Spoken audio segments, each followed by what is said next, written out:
Nós vamos ler Colossenses capítulo 1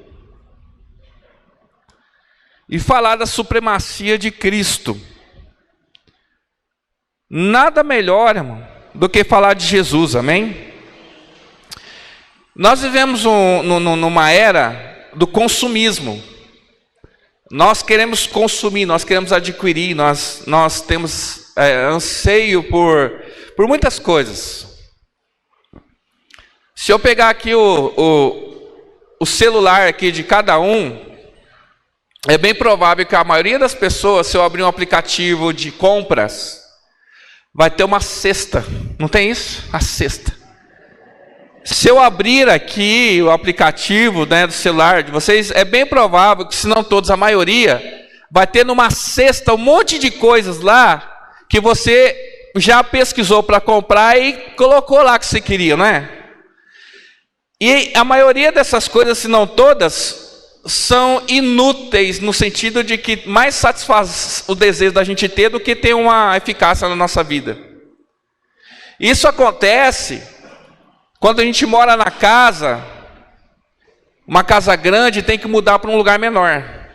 É muito difícil você desfazer de roupa, desfazer de um monte de coisa, mas depois que você muda e organiza tudo, você percebe que você não precisava nada daquilo.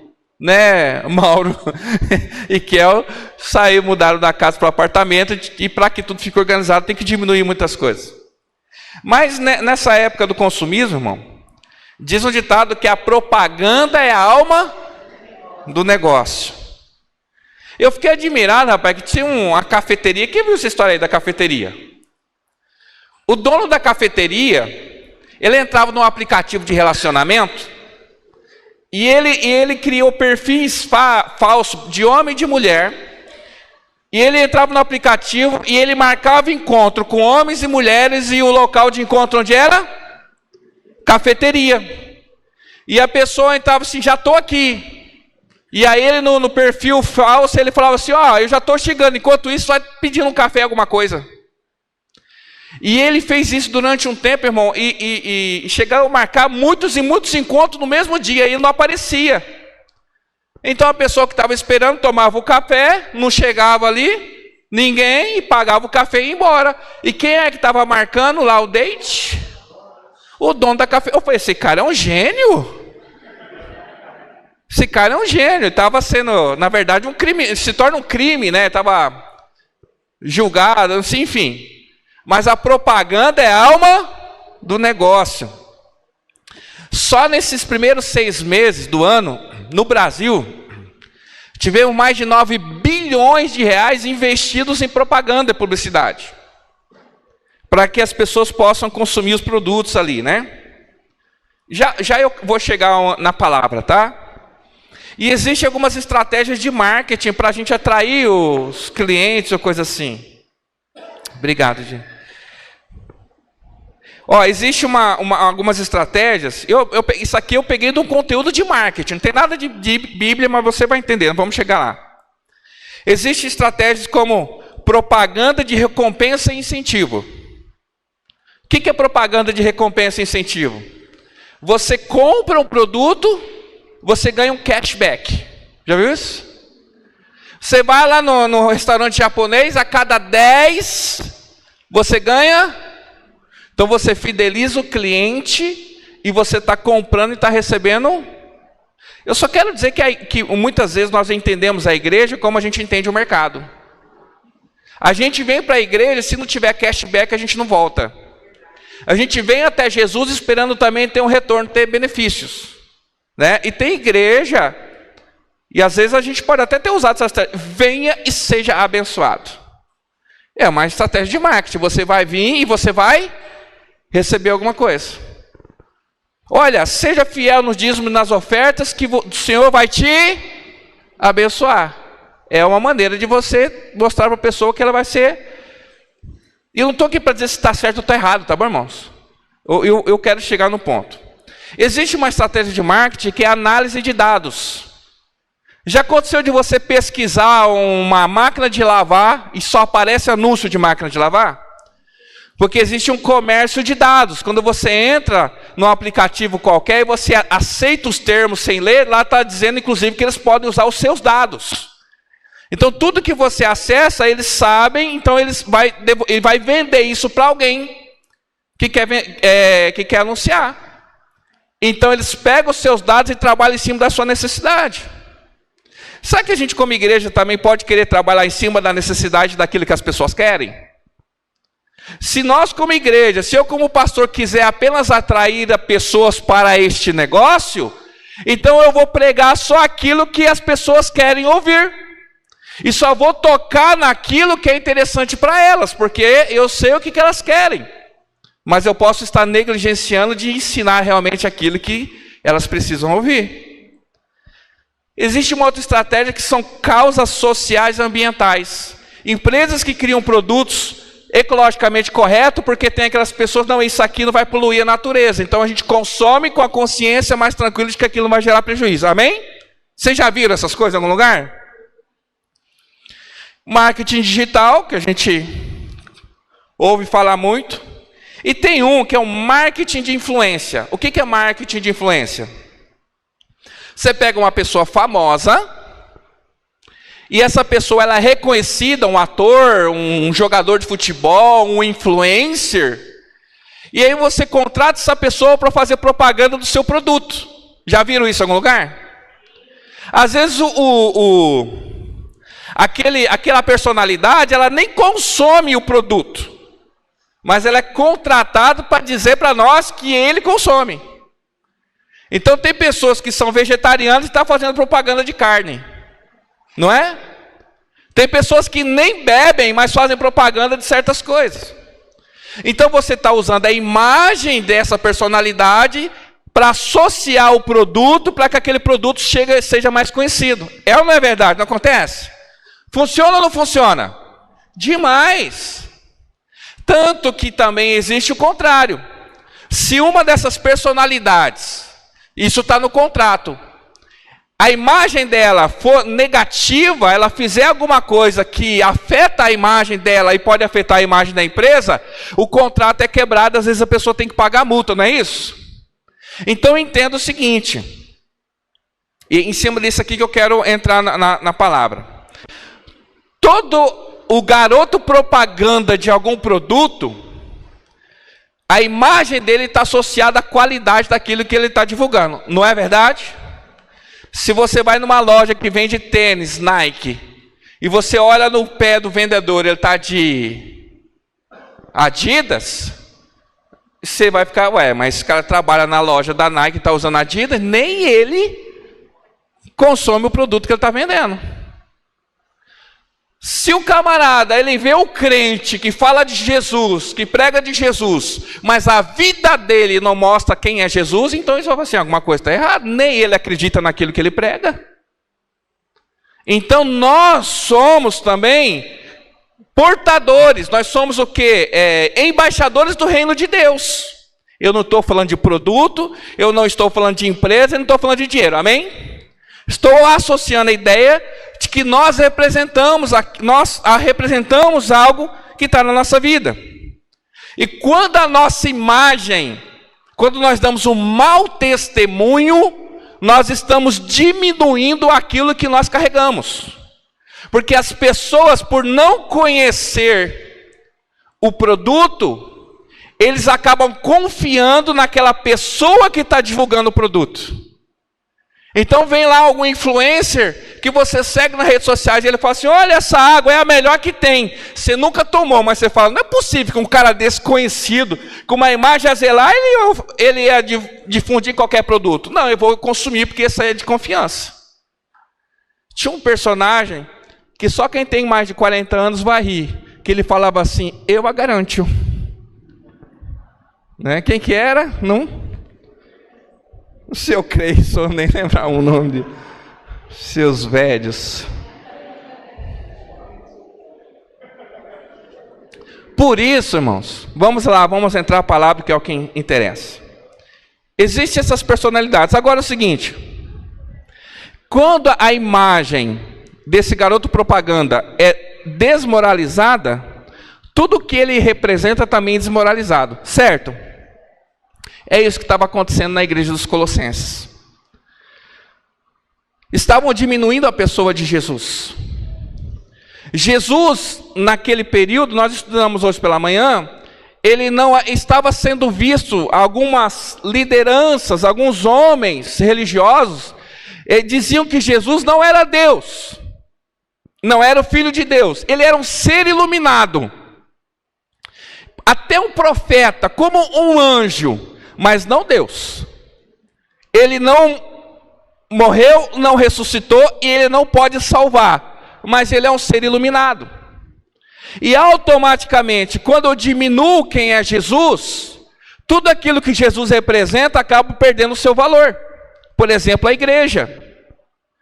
Jesus, ele é o fundador da igreja, amém? Quanto mais reconhecemos que ele é Deus, mais valorizamos a igreja. Quanto menos consideramos Jesus como Deus, menos valorizamos e reconhecemos a igreja. Nós vamos entender isso. E em contrapartida, existe também campanha negativa. A gente vê isso muito em política.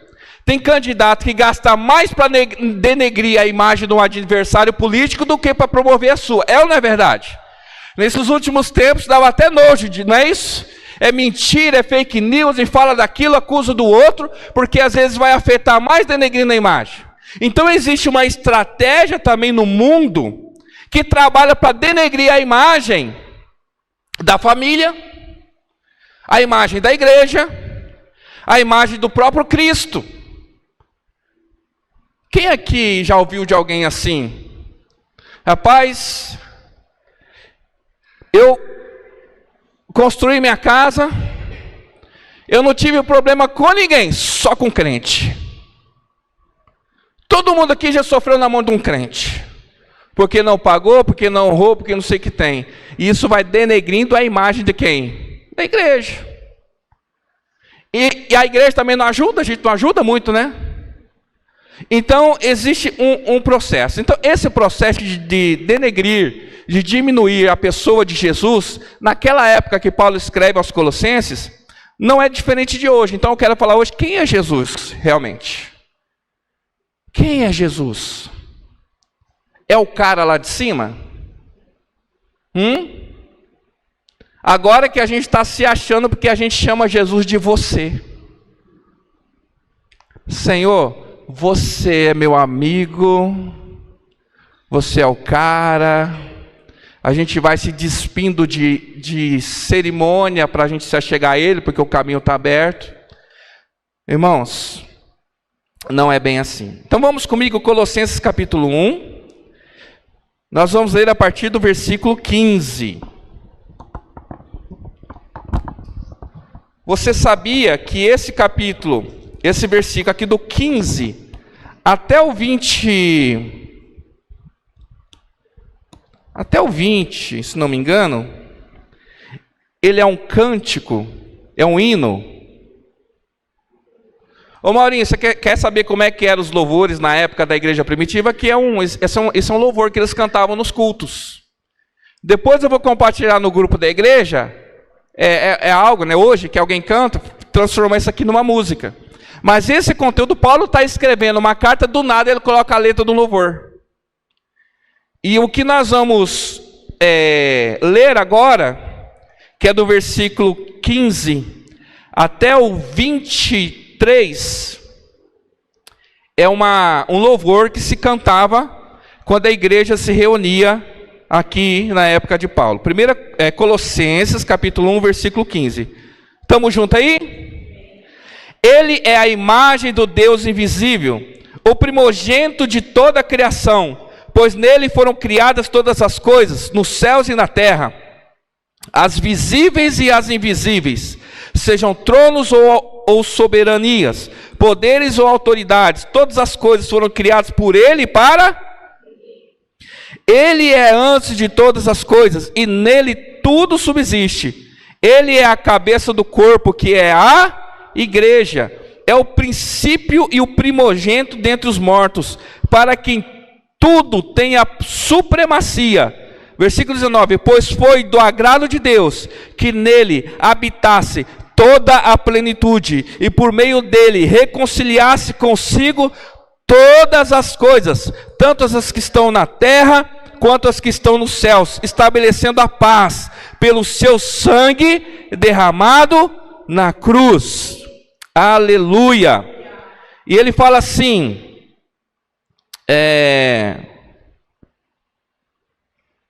21, antes vocês estavam separados de Deus, e na mente de vocês eram inimigos por causa do mau procedimento de vocês, mas agora Ele os reconciliou pelo corpo físico de Cristo, mediante a morte, para apresentá-los diante dele santos, inculpáveis e livres de qualquer acusação, desde que continuem alicerçados e firmes na fé, sem se afastarem da esperança do Evangelho, que vocês ouviram e que tem sido proclamado a todos os que estão debaixo do céu. Este é o Evangelho do qual eu, Paulo, me tornei o quê?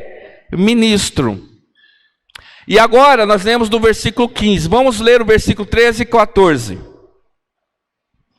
Pois ele nos resgatou do domínio das trevas e nos transportou para o reino do seu Filho amado, em quem temos a redenção, a saber, o perdão dos pecados.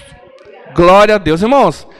Paulo aqui, só esse cântico, só esses versículos do 13 ao 23 aqui, esses 10 versículos, irmão, ele é muito pesado. É muito pesado o que ele resume aqui em poucas palavras, quem é Jesus. Ele vem dizendo para a igreja, ele escreve uma carta dizendo para a igreja o seguinte: eu vou revelar a vocês quem verdadeiramente é Jesus Cristo, porque o que vocês têm ouvido aí não é a verdade, mas Ele é. E aí nós vamos ouvir um pouquinho de quem é Jesus na nossa vida. E aí isso vai fazer com que a gente se coloque, por isso que eu coloquei lá, colocando cada coisa em seu devido lugar. Porque a gente tem se achado demais. Eu acho que a gente tem se achado demais. A gente tem ouvido cada coisa que agrada o nosso coração. Nós temos ouvido que eu sou o centro de Jesus, que Jesus morreu por mim. Gente, deixa eu falar uma coisa para você. Jesus não morreu por você. Ele morreu pela igreja. E nós vamos ver isso. Ele não morreu por mim. Ele morreu pela igreja. Ele não veio me buscar, ele vem buscar a igreja. Então não basta, eu acho que eu sou o centro do mundo. Não, mas Deus, vai chegar a minha hora, vai acontecer. Calma aí, nós vamos lá. Quem é Jesus? Nós vemos no versículo 13 e 14, eu vou ler de novo e a gente vai caminhar versículo por versículo aqui, nesse entendimento. Nós vamos esclarecer, tirar um pouco do que ofusca muitas vezes quem é Jesus Cristo na nossa vida. Versículo 13 e 14, leia comigo, Colossenses capítulo 1. Pois Ele nos resgatou do domínio das trevas e nos transportou para o reino do seu Filho amado, em quem temos a redenção, a saber, perdão dos pecados. Jesus é o nosso Redentor. Jesus é o nosso Redentor. Quem já ouviu falar do Cristo Redentor? O que é um Redentor? Aquele que nos redime, aquele que nos liberta, aquele que nos perdoa dos nossos pecados, aquele que nos salva. Jesus, a salvação por Cristo é uma obra completa na nossa vida. Jesus, ele nos salvou quando ele morreu na cruz. Eu não preciso fazer mais nada, ele nos salvou. Agora eu preciso crer que ele me salvou. Eu preciso viver de acordo com quem é salvo. Mas vamos estudar o que seria essa redenção. Primeiro, remissão de pecado. Não tem mais o peso do pecado, da culpa sobre a minha vida. E ele vai dizer assim, pois ele nos resgatou do domínio das trevas e nos transportou. Sabe o que Jesus fez pela igreja? Nós éramos escravos. Ele nos tirou da condição de escravos e nos colocou na condição de filhos. Nós vivíamos na condição de quem éramos obrigados, e hoje nós estamos na condição de sermos livres. Outrora já estávamos presos em vícios, e nós não conseguimos nos libertar, porque nós éramos escravos do vício, escravos da mentira, escravos de tanta coisa. Aí Ele nos libertou e nos transportou para a condição de filho. E agora, na condição de filho, Ele me dá a liberdade, Ele me dá o livre-arbítrio para que eu possa decidir se eu vou amá-lo ou não. Você entende? Ele nos tirou da condição de escravo, de sem opção, e nos colocou na condição de filho, que você pode ou não amar, ou você pode ou não rejeitar seu pai. Muitas pessoas, elas são libertas da escravidão, mas elas decidem não amar seu pai. Sabia disso? Tem pessoas que não são mais escravas, mas não têm um bom relacionamento com seu pai, que é Deus. Mas elas foram libertas. E essa palavra libertou aqui, resgatou, o significado dela eu achei maravilhoso. Ela tem a ver com atrair, resgatar e entregar. O resgate de Jesus foi assim. Ele não entrou no cativeiro chutando a porta. Você vai entender. Jesus não entrou lá, me pegou pelo colarinho e saiu arrastando. Vamos embora daqui. Não. Ele me atraiu. Eu estava lá, preso, escravizado e gostando da minha vida. De repente ele começou a se manifestar. Alguém começou a falar dele para mim. E eu falei, opa, Jesus. E aquilo foi se tornando atraente. Eu fui sendo atraído para ele. E quando eu cheguei perto dele, ele me abraçou.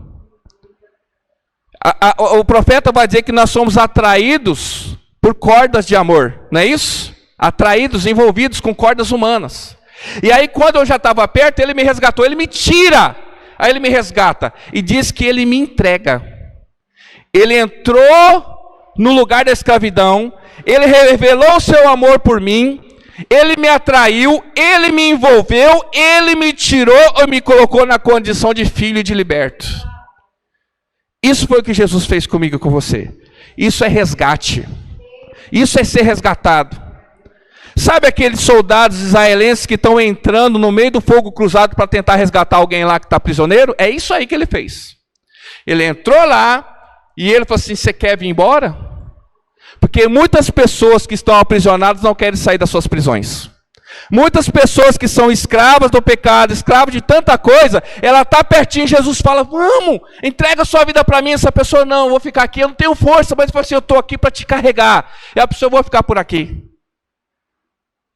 Mas o Senhor, a quem creu, Ele resgatou, amém? Olha, imagina agora a cena. Diz aqui o texto. Ele nos resgatou do domínio das trevas, amém? Ele entrou, me atraiu, me envolveu e me tirou da prisão. Depois que ele resgatou, diz que ele fez outra coisa. Qual que é? Transportou. Gente, isso é poderoso. Sabe o que significa essa palavra transportar? É remover, transferir e transladar. Ele me tirou da escravidão. Olha só, muitos de nós estamos nesse processo agora. Sabe qual que é o processo que é? Ele me tirou da escravidão. Lembra Salmo 23? O Senhor é meu pastor, nada terei falta. Ele me conduz por... É esse processo. É quando a gente sai daquele momento mais pesado da nossa vida, agora a gente precisa tomar um novo rumo, uma nova direção. Jesus, Ele é aquele que nos transporta, que nos remove, que nos transfere. É como se a gente estivesse sendo escoltados por Ele até o lugar do centro da vontade de Deus. Ele não só me tira da escravidão, mas agora Ele faz escolta junto comigo, dizendo, é por aqui, é por aqui, por aqui. Lembra de Paulo que estava preso e um anjo conduziu ele para fora? Pedro, né? O anjo foi conduzido, foi Pedro. Então, estava lá, daqui a pouco, assim, por aqui, as portas se abriram, por aqui, por aqui, por aqui. E ele no escuro, saindo atrás do anjo. Quando ele saiu nas ruas da cidade, o anjo desapareceu. Ele falou, só, já sei onde eu estou. Jesus, ele te tira da escravidão, ele te leva para fora, ele vai te conduzir até o exato momento que ele fala, agora você sabe o que você tem que fazer. Ele vai te tirar até quando você não tem forças para caminhar sozinho, mas vai chegar um lugar que você vai falar assim, oh, Jesus me abandonou, não te abandonou. Ele te deixou no exato lugar que ele sabe que agora você tem condições de tomar suas decisões nele. Ou você acha que vai ficar carregando a gente para sempre? Naquele momento você não tinha forças para sair, mas agora você conhece a palavra, você sabe o caminho, siga por ele sozinho. É isso que Jesus fez na nossa vida, é isso que ele faz. E do que, irmãos, ele nos transportou? É mudar de lugar e de situação. Dizer que ele nos transportou, que eu não vivo mais aqui. É impossível dizer que alguém mudou de situação, mudou de lugar, se continua vivendo no mesmo lugar. Não existe. E aqui ele fala do que ele me transportou. Nós lemos do poder de Satanás para o senhorio de Cristo. Aleluia. Do império das trevas para o reino de luz, glória a Deus, da escravidão para a liberdade, aleluia, e da condenação para o perdão de pecados. É deste lugar para este lugar que Jesus nos transportou. Esse é Jesus Cristo, irmãos. Esse é o nosso Deus. E como que ele conseguiu fazer isso? Ele pagou um preço alto. Ele não entrou igual o Rambo, é aqui, puxa a faca e faz. Não, ele entrou com autoridade. Ele entrou com autoridade e direito. Ele chegou lá e falou assim, o que você está fazendo? Vim buscar quem é meu. Mas quem que você acha que você é? Eu sou Jesus Cristo. E como que você vem aqui? Eu paguei. Mas ele tinha que morrer, mas eu morri no lugar dele. Me dá aqui que ele é meu filho agora. Já te chamaram de cavalo, mas eu te chamo de filho. Já disseram para você que você não valia nada, eu digo, vale a minha vida. Disseram que você não tinha futuro para coisa alguma, eu digo, sim, grandes coisas farei através da sua vida. Foi isso que Jesus Cristo fez por mim e por você, querido. 1 Pedro, capítulo 1, versículo 18.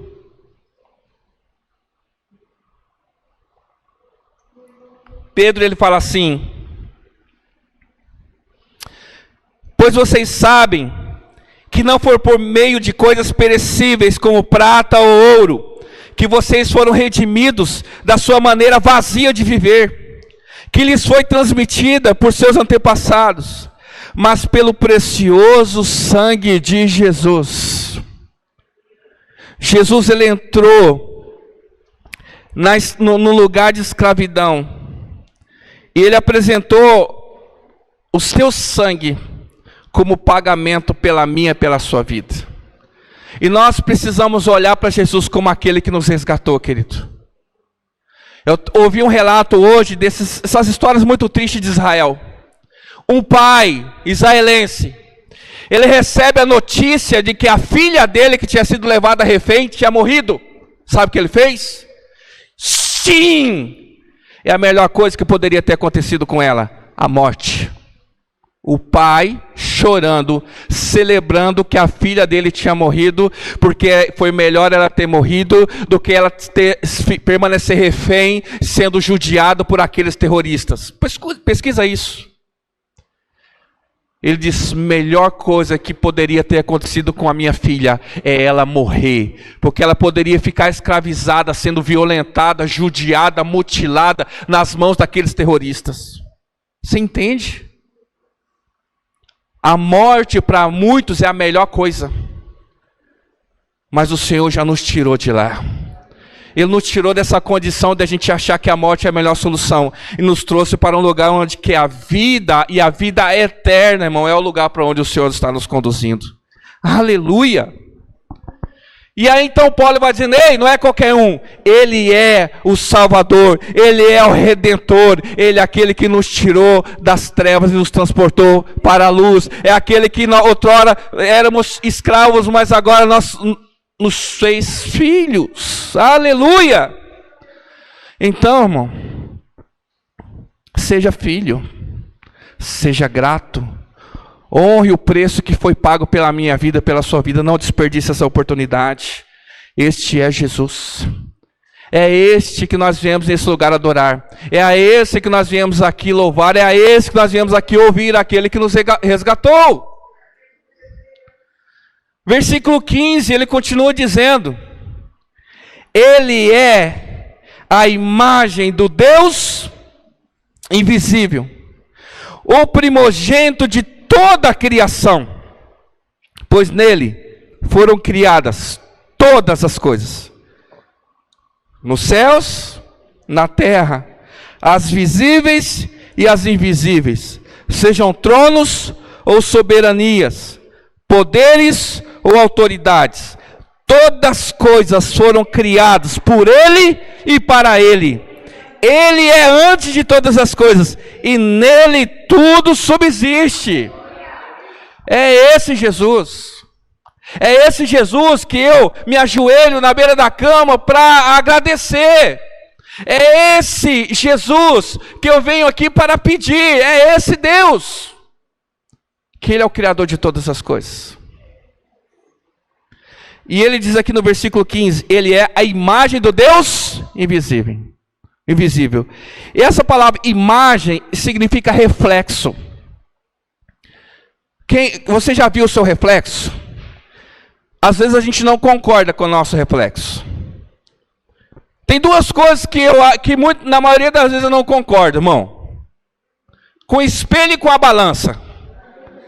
Eu acho que tinha que ter um rigor mais crítico para medir e avaliar essas coisas. Que sempre quando eu vou num lugar, numa farmácia, tá lá, não funciona, tá errado aquilo lá. E sempre erra para mais. É alguma coisa. E do lado da balança tem um monte de produto para emagrecer, perder peso. Marketing, estratégia, né? Mas Jesus, Deus, o Deus Todo-Poderoso, o Deus invisível. E aí Paulo fala, quando você olha para Jesus, é como se você estivesse vendo Deus pelo espelho. Ele é a imagem do Deus invisível. Ele está dizendo, Ele é o próprio Deus. Jesus é a revelação perfeita do Pai. Você quer conhecer a Deus? Olha para Jesus. Você quer saber como é que é Deus? Olha para Jesus. É ver Deus pelo reflexo do espelho. E Paulo fala assim, esse é. João, no capítulo 1, versículo 18, ele vai dizer isso. João 1, 18. Ninguém jamais viu a Deus, mas o Deus unigênito, que está junto do Pai, o tornou conhecido. Eu conheci um rapaz, já falei isso, numa viagem missionária, nos ribeirinhos, lá no Amazonas. Era um coreano, a gente fez uma viagem. Esse coreano era meio revoltado, jovem, porque ele tinha problema com o pai dele, problema de relacionamento, revoltado. Mas o que deixava ele mais revoltado, que todo mundo que via ele falava assim, você é igualzinho ao seu pai. E ele odiava aquilo. Ele falava assim, você se parece com seu pai, você anda igual ao seu pai, você fala igual ao seu pai. E ele não gostava daquilo porque ele tinha raiva do pai dele. É a mesma coisa de Jesus. Jesus, ele é igualzinho a Deus, ele anda igual a Deus, porque ele é Deus. E o que o Evangelho, o que a palavra faz na minha vida, é que cada dia eu me torno mais parecido com Ele. Cada dia que eu leio essa palavra, cada dia que eu recebo essa palavra na minha vida, eu vou me tornando cada dia mais parecido com Jesus. Amém? E aqui ele fala assim, ó, ele é a imagem do Deus invisível. E ele fala, o primogênito de toda a criação. Quando alguns usam esse texto para dizer assim, o primogênito de toda a criação significa que ele foi o primeiro a ser criado. É ou não é? Não parece? Quem é o filho primogênito? O primeiro. Então, se Jesus, é Paulo que está escrevendo, é o primogênito de toda a criação, subentende-se que ele foi criado, sim ou não? Mas ele não foi criado porque ele é. Agora, o que o primogênito tem? Direito e herança. O primogênito tem o direito de tudo aquilo que é do pai. Então Paulo diz que ele é o primogênito de toda a criação, dizendo que toda a criação pertence a ele por direito. Por que Jesus pagou um alto preço por mim? Porque todo o mundo foi entregue a ele, e ele tinha autoridade, e ele agora quer resgatar aquilo que é dele. João 3,16, que a gente conhece, diz que Deus amou-o de tal maneira que entregou o seu. Se Jesus é o primogênito de toda a criação, significa que toda a criação é dele. Mas nem toda a criação o reconhece como dono, como propriedade dele. E a criação foi se perdendo pelo pecado. E aí então por isso ele morre para resgatar aqueles que eram dele. Por isso que quando Jesus, ele ainda vivo, antes de ser morto, ele ora a Deus: oro pedindo por aqueles que o Senhor me deu, para que nenhum deles se perca. O Senhor está de olho em mim e em você. E eu e você pertencemos a Ele. Mas eu e você nos perdemos nos nossos pecados e o deixamos, e o pecado nos afastou de Deus. Mas Jesus Cristo, não conformado com isso, Ele se entregou por amor a nós, e Ele pagou um alto preço pela minha vida e pela sua vida. Ele foi até o lugar que tinha direito sobre nossas vidas e pagou o preço, nos tirou e nos resgatou de lá e colocou-nos num lugar de liberdade. Agora Ele fala assim: siga-me. Agora é uma decisão minha e você, se a gente vai viver essa vida que o Senhor tem para mim. Ele é o dono de toda a terra, amém?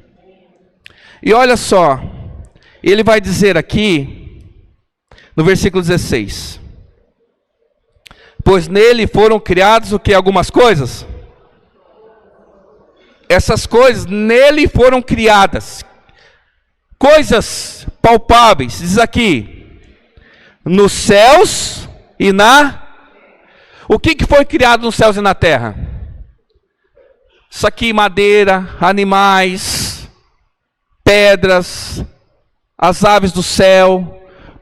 Tudo isso que foi criado na terra e no céu pertence a Ele. Não só isso, ele vai dizer também: as visíveis e as... Tudo que é espiritual, que se manifesta visivelmente ou invisivelmente, pertence a... Aí ele vai dizer mais: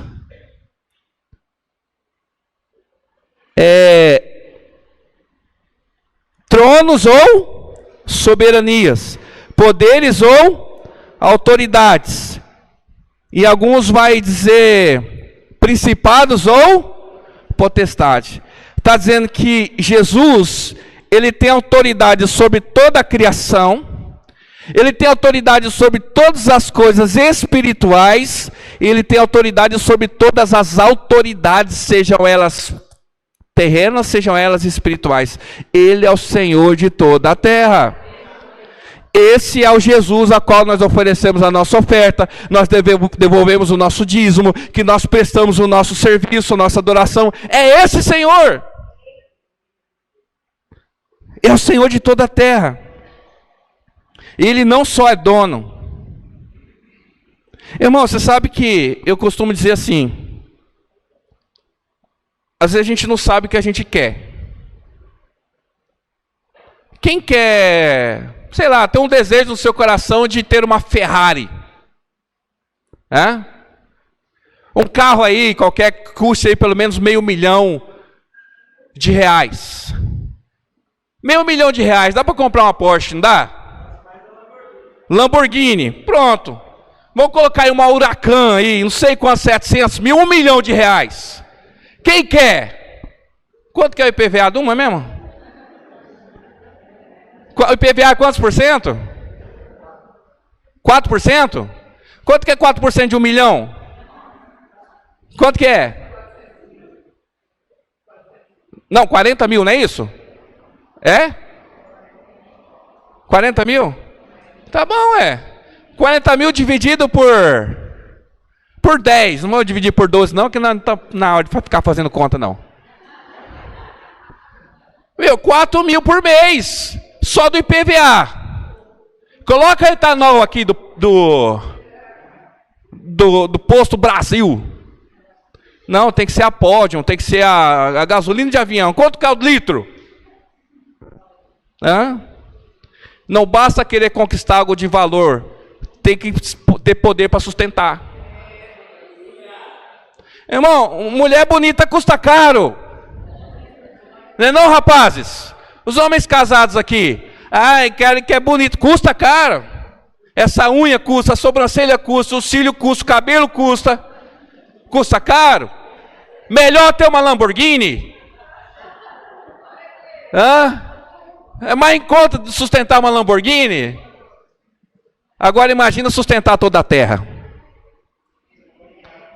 Imagina sustentar toda a terra.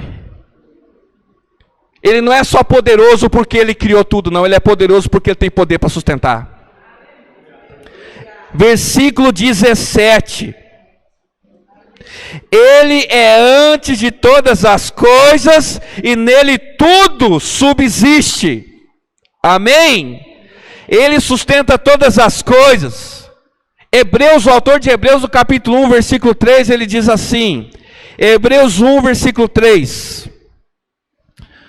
O Filho é o resplendor da glória de Deus e a expressão exata do seu ser, sustentando todas as coisas por sua palavra poderosa. Irmão, esse é Jesus. Esse é o Jesus a qual me prostro diante dele. Esse é o Jesus que eu quero oferecer o meu melhor. Não é qualquer pessoa, não é qualquer um. Ele é o que sustenta toda a terra com a palavra de poder que ele tem. Não meça a grandeza de alguém só por aquilo que ele conquistou, mas meça também a grandeza de alguém por aquilo que ele sustenta. Não é, hoje qualquer um compra um carro, irmão. Agora eu quero ver você resistir até a última parcela. É ou não é? Então você adquirir alguma coisa é maravilhoso, mas você sustentar isso é melhor ainda. Jesus, ele não só criou, ele não só gerou tudo, mas ele sustenta cada coisa pela palavra do seu poder. E às vezes a gente quer diminuir o tamanho dele, porque a gente mede Jesus e usando como referência nossa vida, os nossos problemas, a nossa pequenez. Mas ele é todo poderoso. Então, ele é o Redentor. Ele é o Criador. E Paulo continua dizendo aqui no versículo 18 e 19. Ele é o cabeça do corpo, que é a igreja. É o princípio e o primogênito dentre os mortos, para que em tudo tenha o quê? A supremacia. Pois foi do agrado de Deus que nele habitasse toda o quê? Plenitude. Esse é o nosso Jesus. Ele é o cabeça, irmão. Ele é quem governa a igreja. Nós, pastores, líderes, obreiros, membros, diáconos, irmão, nós somos servos dele, nós somos cooperadores de Deus, mas o cabeça da igreja é o Senhor. Ele é o dono da igreja, as ovelhas são dele. Nós pertencemos a ele, nós não pertencemos a homem, nós não pertencemos a estrutura, a organizações, nós somos dele, amém? Ele é o cabeça, e nós somos o corpo. Não é isso que Paulo diz lá em Efésios? Ele é quem governa, ele é quem direciona. E eu compartilhava hoje de manhã com os irmãos, falando sobre isso, que a gente vai para a igreja, que nem a gente vai comprar um carro, que nem a gente vai comprar uma casa, que nem a gente vai comprar um sapato. É confortável, mas não gostei da cor. A vizinhança é boa, mas só tem um banheiro. Então a gente avalia a igreja de acordo com aquilo que cabe no nosso interesse. Mas deixa eu falar uma coisa. A igreja não é restaurante onde o cliente tem sempre a razão. A igreja é a casa de Deus onde Jesus é o cabeça. Ele é a referência, Ele é o meu ponto de equilíbrio. Então eu me adequo a Ele, eu me adequo à vontade dEle. Muitos de nós caminhamos com Cristo até o momento que Ele quer nos confrontar em áreas que a gente não quer abrir mão, e a gente abandona a fé, porque a gente foi confrontado numa área que a gente achava que não precisava mexer. Irmão, é Ele que sabe o que é melhor. Ele é o cabeça, amém? Não é muito agradável ouvir isso, mas nós não fomos resgatados do reino das trevas, transportados para o reino do Filho do seu amor, para sermos satisfeitos da nossa vontade. Nós somos chamados para sermos usados por Ele, segundo a vontade dEle, daquilo que Ele nos chamou. Porque tudo é para Ele, por meio dEle, porque Ele é o centro de todas as coisas. E a gente quer dizer para Deus o que é e o que não é para nós, como se Ele não nos conhecesse. Diz que Ele é o primogênito dos mortos, ou seja, o primeiro que ressuscitou, e nós ressuscitaremos com Ele, amém? João, no capítulo 14, versículo 19, diz assim: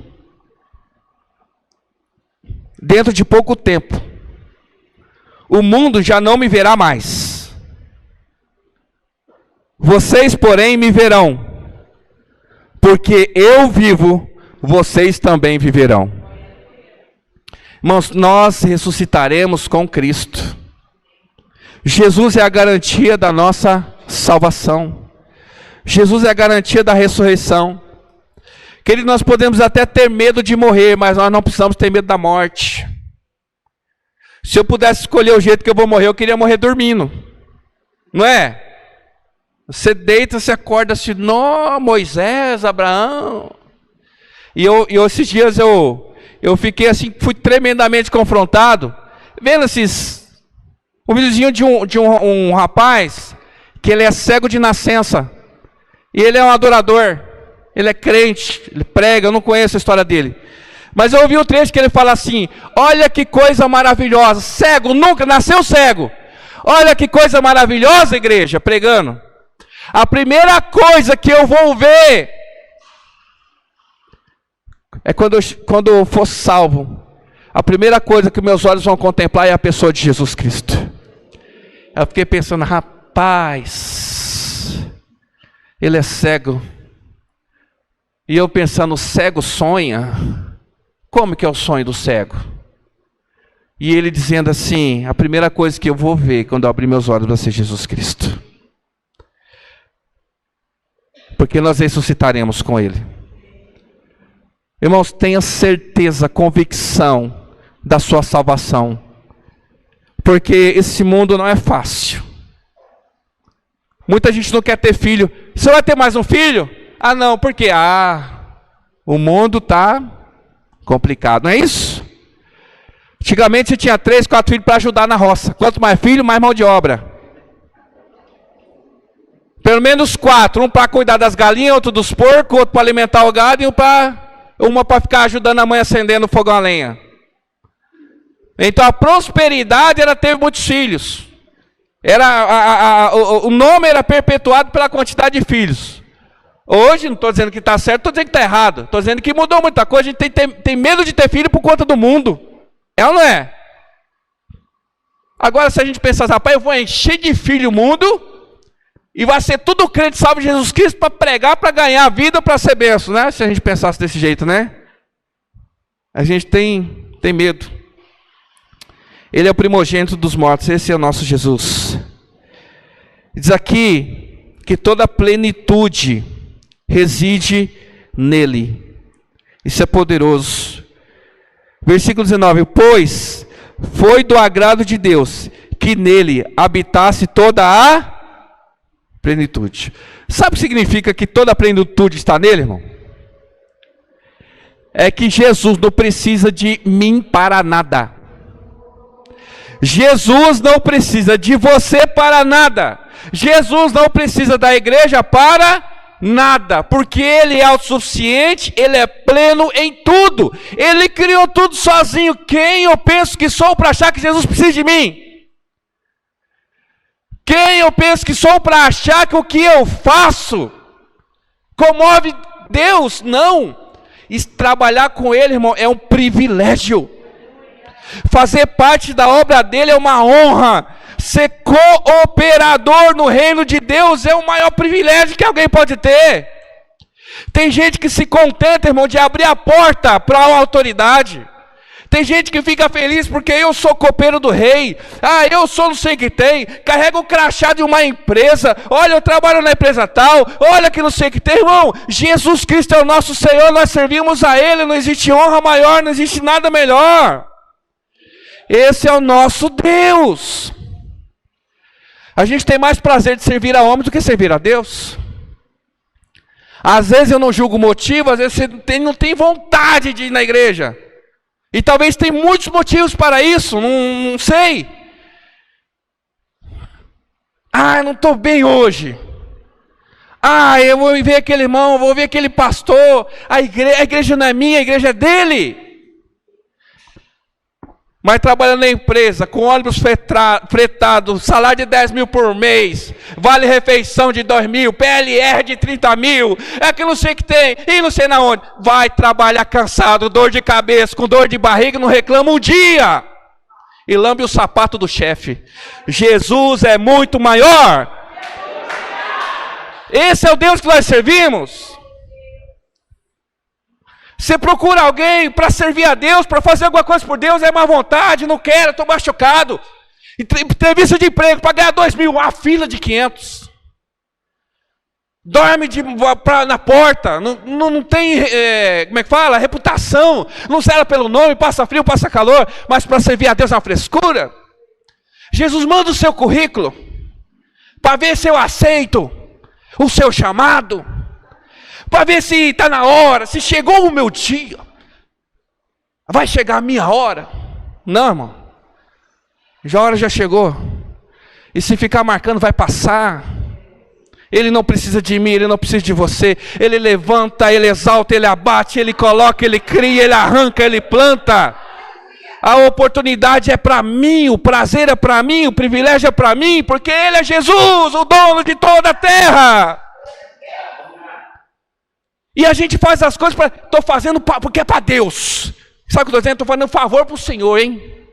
Ele entrou no inferno, Ele morreu para te salvar, Ele te pagou com o seu sangue, Ele te tirou das trevas, te transportou para cá, e você vem me dizer que vai fazer favor para Deus? Dízimo eu não dou não, porque o pastor é ladrão. Eu dou 8%, dou 4%. Pelo amor de Deus. Ele se entregou por completo, Ele te deu tudo. E pode não ser eu, pode ser outro amanhã, Ele tira, Ele põe quem Ele quiser. Ele é o cabeça da igreja, irmãos. E quem a gente é? A gente precisa se colocar no nosso lugar. O trono é dele. Amém? O nosso lugar é de servo dele. Ele é o Senhor de toda a terra. Ele é o Redentor.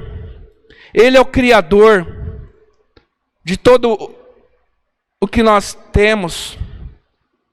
Ele é o cabeça da igreja. E Ele é soberano. Ele nos reconciliou. Lembra do processo? Ele nos resgata. Ele paga o preço. Ele nos transporta, Ele tira daquele lugar, Ele nos acompanha e nos deixa num lugar seguro. Ele fala: agora caminha sozinho, filho, porque você já sabe o caminho. E agora Ele nos coloca na igreja, porque Ele é o cabeça da igreja. E agora Ele fala assim: agora você faz a minha vontade, agora você vai se ressuscitar junto comigo um dia. E agora Ele começa a reconciliar aquilo que na minha vida está fora do lugar.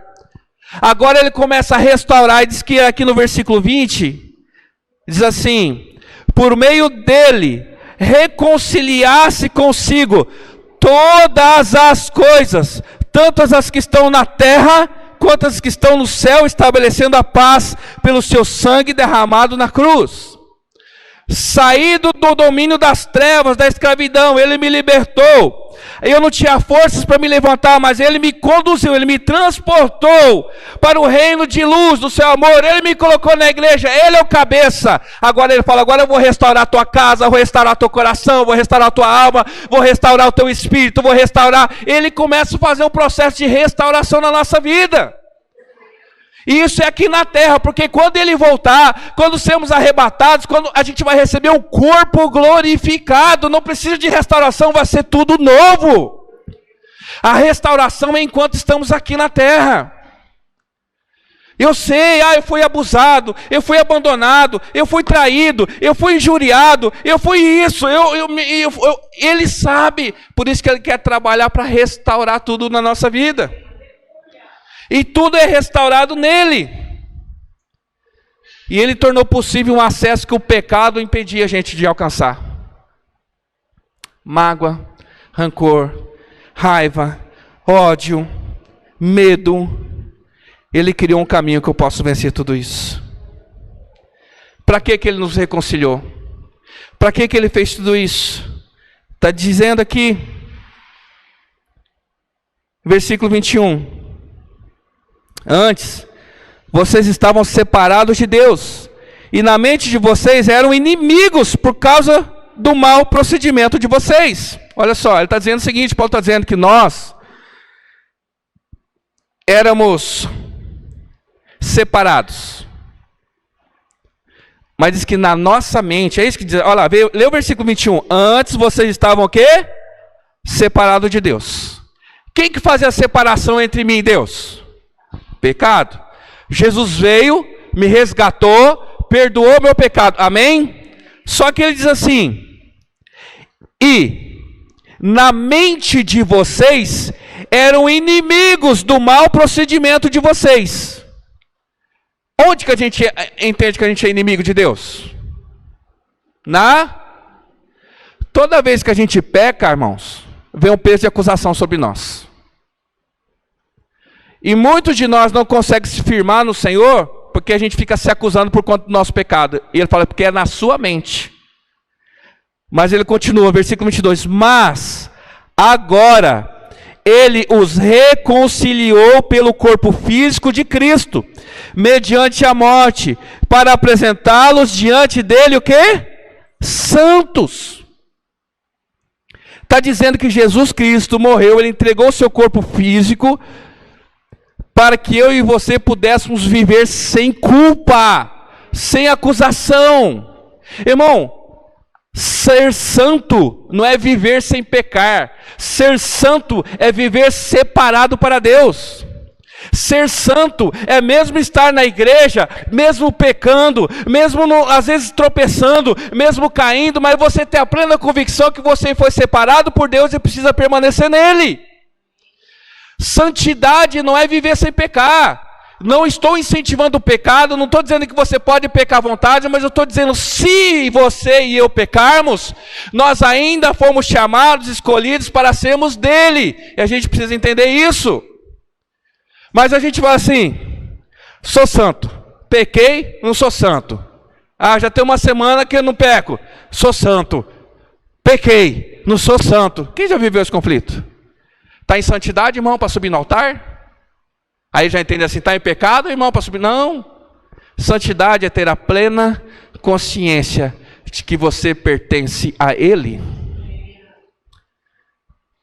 Ser santo é ser um pecador em processo de restauração debaixo dos cuidados do Senhor. Agora, você ser um pecador longe de Deus é você ser mundano. É você continuar na escravidão, você continua caminhando para uma condenação. Mas eu peco, tropeço, cai. O irmão, mas cai dentro da igreja. Cai na presença, se prostra no altar, chora, se derrama até que tudo seja completo na nossa vida. E ele fala que esse processo, Ele nos reconciliou, versículo 22. É a Bíblia que está dizendo, Paulo está ensinando. Mas agora Ele os reconciliou pelo corpo físico de Cristo, mediante a morte, para apresentá-los diante dele o quê? Santos. 1 Pedro 1,16, ele diz assim, sejam santos, porque eu sou santo. E aí ele fala assim ainda, nos tornar o quê? Inculpáveis e livres de qualquer acusação. Eu vou ler o texto de Efésios, capítulo 5, versículo 25. 5:25. Efésios 5:25. Ele fala assim: maridos, amem suas mulheres, assim como Cristo amou a igreja e entregou-se a si mesmo por ela. Cristo amou a igreja e se entregou por ela. Para quê? Para santificá-la, tendo-a purificada pelo lavar da água mediante a palavra, e apresentá-la a si mesmo como igreja gloriosa, sem mancha, nem ruga, ou coisa semelhante, mas santa e inculpável. Se a minha santidade depende do meu esforço, e para ser sem culpa depende do meu esforço, não precisava Jesus ter morrido na cruz. Mas ele morreu porque eu sou incapaz de permanecer santo, incapaz de lidar com a minha culpa. Por isso que ele morreu, para que eu fosse santificado, para que eu me tornasse inculpável. Eu preciso do sacrifício dele na cruz. Para a gente se tornar, irmão, ali, ele fala assim, livres de qualquer o quê? Acusação. Todos nós sabemos o que é acusação aqui. Quando a gente não peca e o nosso pecado se torna público, o nosso pecado se torna conhecido de nós mesmos, se torna conhecido do inferno, e a gente tem vergonha de chegar diante de Deus, porque a gente fica ali devendo. Filipenses, eu vou ler para você, capítulo 2, versículo 15. Paulo ele escreve assim também, para que venham a tornar-se puros e irrepreensíveis, filhos de Deus, inculpáveis no meio de uma geração corrompida e depravada, na qual vocês brilham como estrelas no universo. Estar diante de Jesus é não ignorar, irmão, que nós somos limitados e falhos, mas saber que a gente tem um Deus que nos perdoa, que nos purifica, que nos ensina. E à medida com que eu creio nisso, vai chegar o momento que eu vou abandonando o pecado, vai ter um momento que eu não vou ter mais coragem, que eu não vou ter mais vontade, e aí eu vou me destacando, e isso vai ser notado. Ele fala assim, olha, no meio de uma geração corrompida e depravada, na qual vocês brilham como estrelas no universo. Eu e você, como filhos de Deus, santificados, perdoados, redimidos, irmão, nós temos que se destacar no meio desse mundo corrompido. Eu tenho que ser aquele que na empresa eu não roubo, eu não minto, eu não engano, eu não faço errado. Eu tenho que ser no meio dos meus amigos, aquele que não se corrompe, aquele que não se prostitui, aquele que não fala palavrão, aquele que não mente. Eu tenho que ser na minha casa aquele que honra pai, aquele que honra mãe, aquele que respeita, aquele que se submete. Eu tenho que ser luz, eu tenho que ser diferente deste mundo. Não é fácil, mas em Jesus Cristo é possível. Porque agora eu não sou mais escravo do mundo, agora eu sou filho de Deus. E cada dia mais eu devo me parecer com Ele. E esse processo vai demorar a vida inteira. Nós vamos morrer, Jesus vai voltar e a gente vai estar no processo de restauração ainda. Sim ou não? É possível.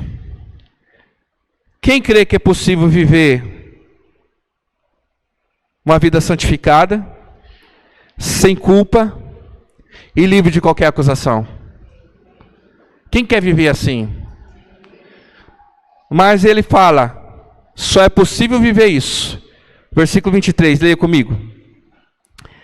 Desde que, só é possível viver isso, desde que continuem alicerçados e firmes na fé, sem se afastarem da esperança do Evangelho, que vocês ouviram e que tem sido proclamado a todos que estão debaixo do céu. Este é o Evangelho no qual eu, Paulo, me tornei ministro. Como é possível conservar uma vida diante do Senhor? Como é possível viver uma vida santificada? Como é possível viver sem culpa, sem acusação? Sabe? Como é possível se eu permanecer na fé, se eu estiver alicerçado, firme, na onde? Na presença, na igreja, no lugar que Ele me plantou, na esperança do Evangelho, ou seja, na esperança das boas novas, ou seja, na certeza, na convicção, na expectativa de que essa palavra um dia vai se cumprir na minha vida, que Jesus um dia Ele vai voltar, um dia Ele vai resgatar a igreja, e um dia estarei diante dEle vivendo a plenitude daquilo que Ele me chamou. Eu só vou viver isso aqui se eu estiver firme. Amém? Vamos ficar firme? Glória a Deus. Esse é Jesus. Esse é Jesus, irmãos. Ele tem poder, Ele é maravilhoso. E às vezes a gente está diante dEle sem reconhecer quem realmente Ele é. A gente está diante de Jesus, a gente não sabe quem Ele é. Mas Ele é todo poderoso. Existe uma garantia para desfrutar disso, para aquele que permanece nele. E eu quero concluir para a gente orar, dizendo a importância disso que a gente está fazendo aqui. A importância de sermos corpo de Cristo. Eu comentei isso com o pessoal, assim, pensa numa cena de filme, onde um pai, ele vê o filho em perigo, ele corre, e o filho ele vai tomar um tiro, ele é alvo, e esse pai ele pula na frente do filho e toma um tiro pelo filho, e aí ele cai com o filho no colo, salvo. Aí vem chegando eu e você. Sabe aquele filme que o cara fala assim, olha, eu salvei, mas eu não aguento, eu vou morrer. Aí ele pega aquela criança e fala assim, olha, cuida para mim. E você ama muito esse pai, porque ele também salvou a sua vida, você considera ele demais. Como é que você vai cuidar desse filho? Como se fosse seu. Aí ele fala assim, você promete. Já viu esse filme assim? Já viu, Hugo? Viu? Promete que você vai cuidar dele para mim? Aí o Vin Diesel, né, pega e cria como se fosse o filho dele, né? Ninguém encosta. Jesus fez isso conosco. Ele veio na terra. Ele morreu para nos salvar. Mas ele deixou algo e falou assim, cuida para mim. É como meu filho. Paulo ele vai dizer aqui, ó, vamos lá para a gente encerrar. Versículo 24 e 25. Diz assim, agora me alegre meus sofrimentos por vocês. Ele está falando para a igreja. E completo no meu corpo o que resta das aflições de Cristo, em favor do seu corpo que é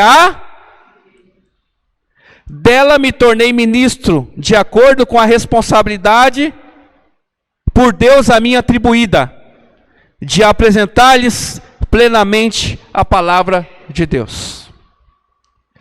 Leia em casa quantas vezes você precisar para entender esse texto. Ele está dizendo assim, Jesus Cristo morreu, sofreu para salvar a igreja. E eu agora continuo sofrendo para cuidar da igreja que é dele, mas foi me dada por responsabilidade. Por isso que eu me tornei ministro do Evangelho e prego essa palavra, para que a igreja de Jesus Cristo permaneça, continue e cresça. Amém? Porque Jesus ele não morreu por mim e ele não morreu por você, ele morreu pela igreja.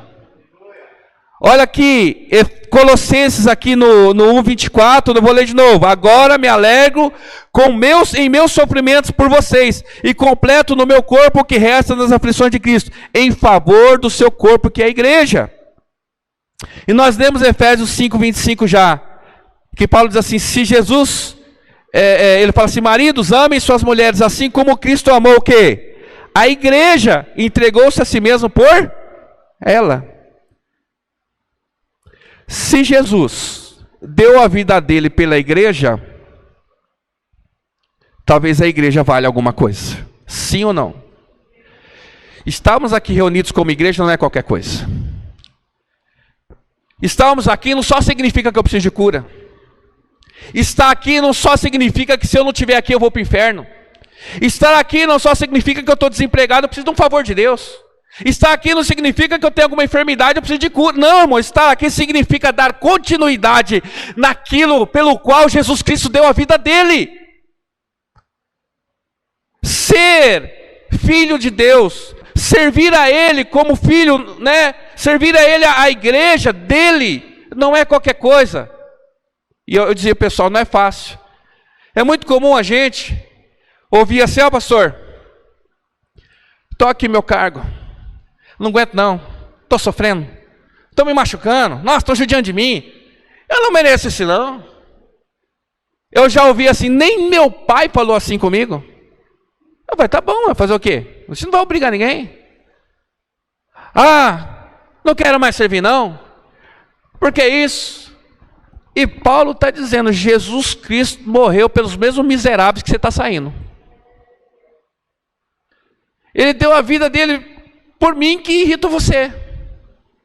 E Paulo fala, e eu continuo sofrendo, completo o sofrimento dele no meu corpo, porque ele me deu essa responsabilidade para me cuidar da igreja que é dele. A igreja é um lugar maravilhoso. É um lugar onde a gente experimenta o amor de verdade. E o ódio também, às vezes, mas assim, é um lugar de crescimento, é um lugar de aprendizado. Às vezes você não vai gostar dessa criança. Mas lembra que quem deixou essa criança para você cuidar, deu a vida dele por ela.